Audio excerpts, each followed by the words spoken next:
वर्ष अगाडि अर्थात् करिब सन् 1826 तिर नेपाल आजभन्दा धेरै फरक थियो।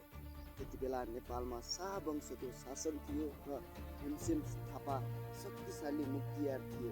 काठमाडौँ उपत्यकामा दरबार, मठ, मन्दिर र पुराना बस्तीहरू थिए, तर आज जस्तो पक्की सडक, गाडी, बिजुली, टेलिफोन र आधुनिक प्रविधि थिएन।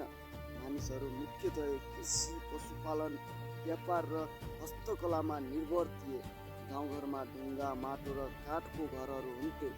एक ठाउँबाट अर्को ठाउँमा जान मानिसहरू हिँडेर वा घोडा खच्चड प्रयोग गर्थे। नेपालको भूभाग पनि आजभन्दा फरक राजनैतिक परिस्थितिमा थियो। अङ्ग्रेज नेपाल युद्ध 1814-1826 पछि सुगौली सन्धि भएको केही वर्ष मात्र भएको थियो। त्यसैले नेपालको सीमा र राजनैतिक अवस्था ठुलो परिवर्तनबाट गुज्रिरहेको समय थियो। यो समयको नेपाललाई सम्झिँदा मठ, मन्दिर, दरबार, खेतबारी, जङ्गल, पहाड र परम्परागत जीवनशैली मुख्य रूपमा देखिन्छ। आधुनिक सुविधा नभए पनि आफ्नो संस्कृति, कला, वास्तुकला र परम्पराले नेपाल निकै समृद्ध थियो।